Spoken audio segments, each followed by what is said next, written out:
Bab 319, Abram, 6. Di-upload oleh Baca Suara. Jangan lupa like dan subscribe, agar kami semangat upload lebih banyak. Halaman istana tetap penuh dengan penonton seolah-olah itu semua alami. Para penyihir dan ksatria istana telah mundur ke dalam, tetapi warga dari kota, para penyihir dari menara, dan anggota serikat penyihir masih berlama-lama berbondong-bondong di sisi lain danau. Sienna yang bijaksana. Sienna Merdein. Nyonya Sienna. Suara-suara berteriak, memanggil nama Sienna dalam hiruk-pikuk parau. Yang paling bersemangat adalah para siswa yang suatu hari bermimpi terdaftar di menara. Tidak ada yang tahu dari mana mereka mendapatkannya, tetapi mereka melambaikan tongkat sorak yang bersinar dan, mengabaikan hukum, mengirim mantra perayaan meledak ke langit. Boom, boom, boom. Lampu melukis langit. Eugene memeriksa ekspresi Sienna dengan pandangan ke samping. Dia mengira gadis itu akan malu, tetapi ternyata tidak demikian. Sienna telah terbiasa dengan sorak-sorai seperti itu selama berabad-abad. Setelah kembali setelah lama absen, dia menganggap sambutan seperti itu wajar. Hati singa Eugene. Penerus Lady Sienna. Kedatangan kedua dari Great Fairmouth. Pahlawan pedang suci. Di antara nyanyian untuk Sienna, nama Eugene juga bergema. Eugene adalah akrab dengan tepuk tangan seperti itu juga, tetapi tidak seperti Sienna, dia tidak bisa menikmatinya. Wajahnya memelintir karena ketidaknyamanan, Eugene berusaha mundur, tetapi Sienna tidak mengizinkannya.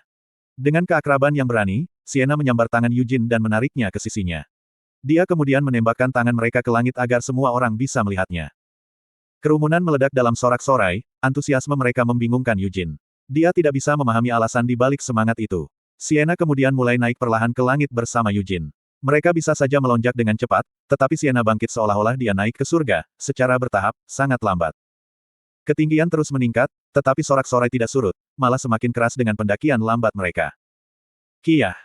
Di antara kerumunan yang berteriak dan bersorak adalah Melkit, martabatnya sebagai master menara disingkirkan seperti tulang yang dibuang saat dia melemparkan lengannya ke udara, menari dan mengunyah seperti burung gagak.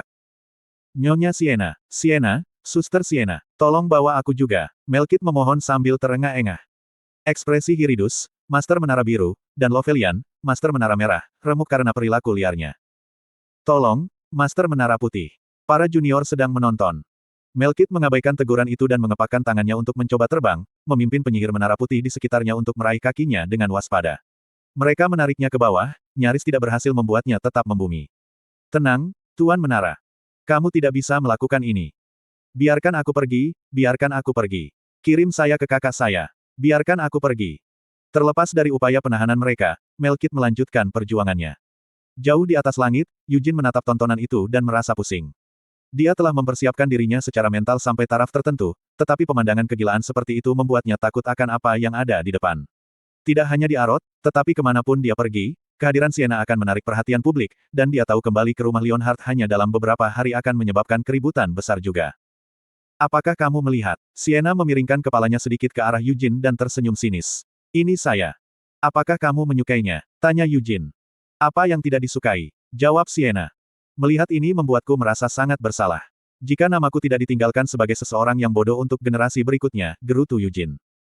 Bahkan lebih konyol lagi kamu merasa dianiaya. Anda harus bersyukur bahwa mereka menggambarkan Anda sebagai orang bodoh.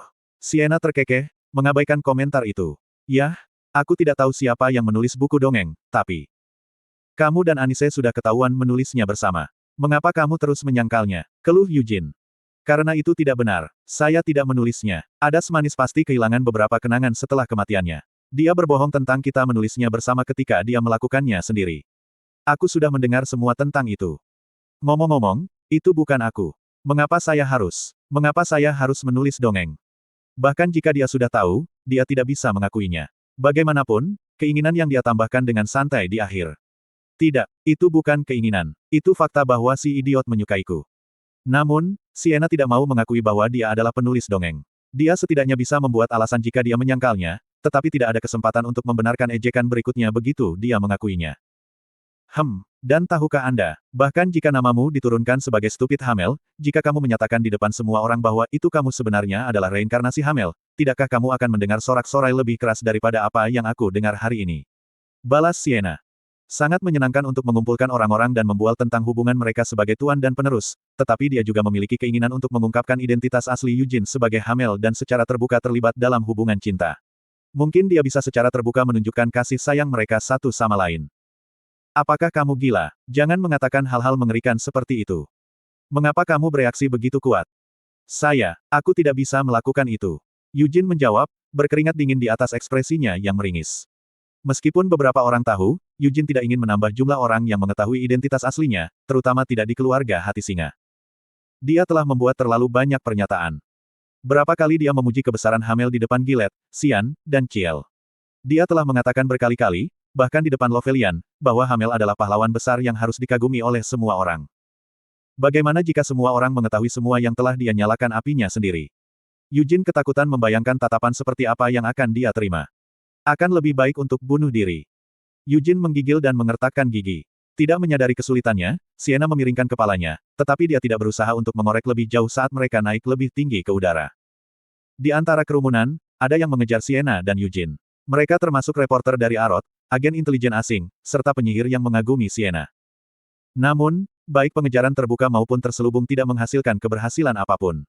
Sosok Sienna dan Eugene menghilang selama penerbangan. Kami kehilangan mereka. Tidak mungkin bagi kami untuk mengikuti mereka sejak awal. Penyihir hitam dengan pakaian murni berkumpul di gang untuk rapat.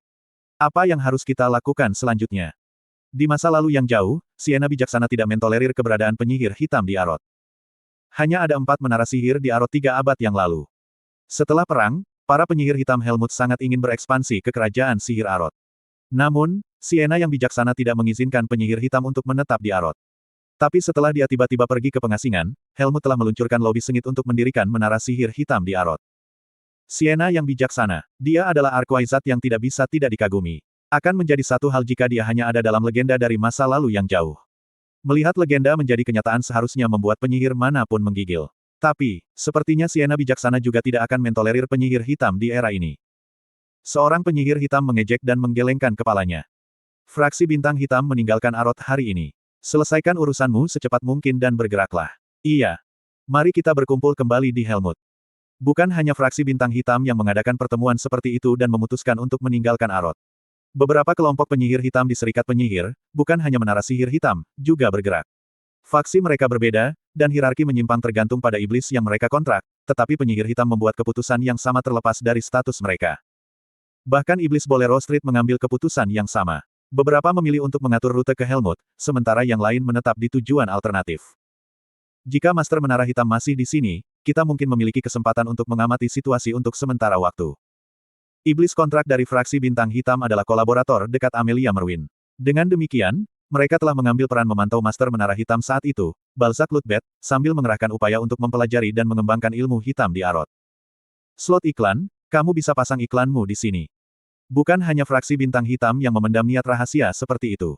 Beberapa faksi penyihir hitam milik menara sihir hitam atau persekutuan penyihir memiliki niat untuk memantau, memeriksa, dan mungkin menangkap Balzac. Namun, bahkan setelah beberapa dekade kontak, menangkap Balzac Lutbet terbukti mustahil. Mereka gagal melihat hasil apapun dari tugas mereka memantau dan menjaganya tetap terkendali.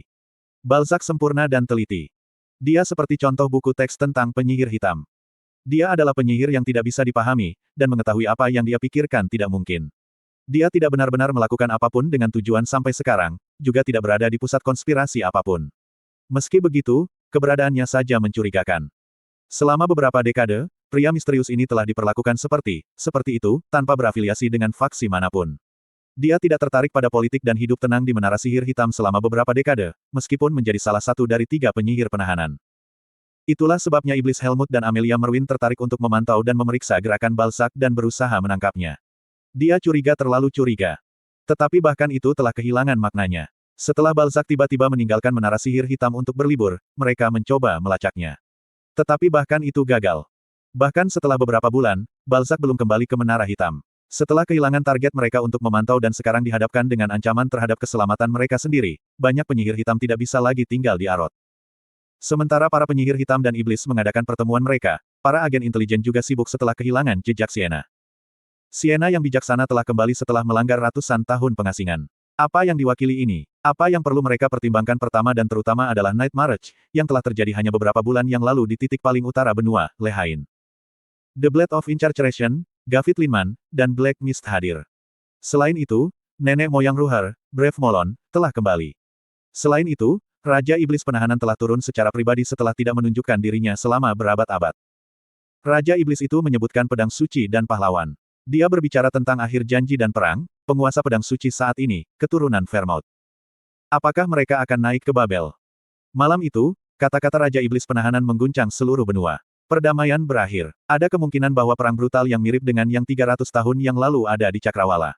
Raja Iblis Penahanan tidak takut benua itu mengarahkan pedangnya padanya. Sebaliknya, dia dengan gembira menunggu hari itu. Jika perang benar-benar pecah, bukan Raja-Raja benua yang menyatakannya, juga bukan Raja Iblis yang menunggu akhir dari janji itu. Orang yang akan menghancurkan kedamaian dan langsung mengakhiri sumpah adalah pahlawan muda yang telah mendapatkan pengakuan dan perhatian dari Raja Iblis Penahanan sendiri. Archwizard Siena, yang telah hidup sejak era perang, telah kembali. Selain itu, Eugene Leonhard telah menyatakan bahwa ia akan naik ke Babel.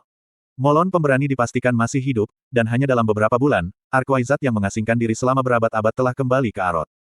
Mata-mata yang menyampaikan berita itu ke negara masing-masing tidak bisa membantu tetapi terlihat suram. Meskipun mereka berusaha untuk tidak menghibur pikiran negatif, mereka hampir tidak bisa menghindarinya, mengingat apa yang telah terjadi. Perang akan datang. Mata-mata tidak bisa membantu tetapi gemetar ketika mereka membayangkan masa depan yang menakutkan.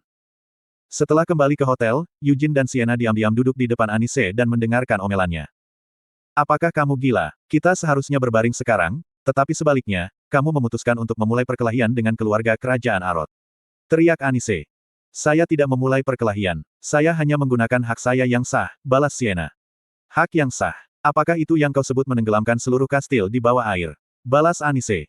Itu berlebihan. Saya tidak menenggelamkannya. Aku hanya mencelupkannya sedikit ke dalam air. Apakah kamu mencoba membuat alasan sekarang? Itu bukan alasan. Adas manis, kamu juga melihatnya. Bangsa ini menjadikan rumah saya sebagai objek wisata dan menjual rupa saya sebagai patung. Mereka bahkan menjual potret dengan inisial saya, pulpen, jubah, dan tongkat di toko-toko souvenir. Kamu harus bersyukur atas cinta generasi mendatang, Eugene, yang juga dimarahi bersamanya, menimpali dengan suara kecil. Mata Siena membelalak, dan dia menepuk bahu Eugene, berkata, jangan berpihak pada Anise di depanku. Haruskah aku berpihak padamu? Yah, itu akan menyenangkan. Jika aku berpihak padamu, Anise akan meledakkan rahangku. Ya ampun, Hamel. Saya merasa seperti akan menangis dengan sukacita. Kapan kamu menjadi begitu licik? Kata Siena sambil memelototi Anise dengan mata terbelalak. Anise balas menatap Siena, matanya tajam. Sebenarnya, aku tidak berada di salah satu sisimu. Siena, jika kamu melakukan sesuatu untuk dimarahi, aku akan memarahimu dengan adas manis. Dan jika Anise atau Christina melakukan sesuatu yang layak dicemooh, aku akan mencemooh mereka denganmu, kata Eugene. Dasar bocah kecil. Yang tidak berprinsip. Yah, jika kalian berdua ingin memarahiku, aku akan dengan rendah hati menerimanya, kata Eugene, mengangguk. Mendidih karena marah, Siena mencoba menjambak rambut Eugene. Namun, tidak seperti terakhir kali, dia dengan cepat menarik kepalanya ke belakang dan lolos dari genggamannya. Jangan lakukan itu, Eugene memperingatkan. Mengapa? Rambut yang kamu cabut terakhir kali bahkan belum tumbuh kembali. Rambut saya tebal, jadi tidak terlihat, tetapi jika Anda melihat di sini, ada tambalan kosong kecil. Apakah Anda ingin saya menjadi botak? Tidak. Siena harus membayangkan kepala botak Eugene sejenak sebelum menggelengkan kepalanya. Siena, tindakan Anda benar-benar tidak sopan dan kasar. Perilaku impulsif Hamel sudah cukup menyusahkan dan melelahkanku. Apa yang harus saya lakukan jika Anda mulai bertindak dengan cara yang sama? Tanya Anise. Itu berakhir dengan baik, jadi apa masalahnya? Jawab Siena. Saya mengatakan bahwa insiden seperti itu seharusnya tidak terjadi di masa depan. Saya telah dinyatakan mati kepada dunia, jadi saya baik-baik saja, dan Molon tidak beroperasi bersama kami. Tapi Siena, kamu akan terus bersama kami, bukan? Aku kesal karena kau memperlakukanku sama seperti Hamel. Apa menurutmu aku bertindak tanpa berpikir seperti Hamel? Apa yang saya lakukan, saya melakukannya untuk mengevaluasi dampak keberadaan saya. Hamel bisa membuat alasan yang sama, balas Anise. Saya telah melakukan hal serupa berkali-kali sebelumnya. Eugene mengangguk dengan senyum puas. Dimarahi bersama seperti ini membawa kembali kenangan, dan nyatanya, itu cukup menyenangkan. Itu selalu berakhir seperti ini ketika mereka mencuri minuman keras Anise. Siena, bagaimanapun, cemberut tanpa sedikit pun tawa. Dia tidak senang bahwa Eugene secara halus, atau lebih tepatnya, secara terang-terangan berpihak pada Anise ketika dia seharusnya berada di kapal yang sama dengannya. Tiba-tiba, sesuatu terlintas di benak Siena. Adas manis, apakah kamu benar-benar punya hak untuk memarahiku dengan percaya diri? Kata Siena. Kenapa kamu mengubah topik begitu tiba-tiba? Jawab Anise. Aku mendengarnya dari Eugene dan Mer. Terakhir kali, Anda menerobos masuk ke kepausan, membunuh seorang kardinal, dan bahkan menamparkan paus, bukan? Tuduh Siena. Tepatnya, saya bukan orang yang membunuh kardinal, dan bukan saya yang menamparkan paus. Itu Christina, jawab Anise puas. Kakak, Christina berteriak kaget mendengar kata-kata Anise, tapi Anise dengan santai mengabaikannya. Lagi pula, semua hal itu tidak diketahui dunia. Kami melakukan hal-hal gila secara rahasia. Tapi kamu, Sienna, melakukannya secara terbuka agar seluruh dunia bisa melihat. Oh, aku tidak peduli, Sienna memotongnya, lalu menjatuhkan diri di tempat tanpa mendengarkan sisa kata-kata Anise. Alis Anise berkedut kesal saat dia menghela nafas panjang. Kamu hidup selama 300 tahun, tapi kenapa kamu begitu kekanak-kanakan? Adas manis menggerutu. Bisakah kamu tepat? Saya dimeteraikan selama 200 tahun, jawab Sienna. Kamu masih hidup, tidak mati, jadi kamu memang berusia 300 tahun, Anise mendecakkan lidahnya dan menggelengkan kepalanya.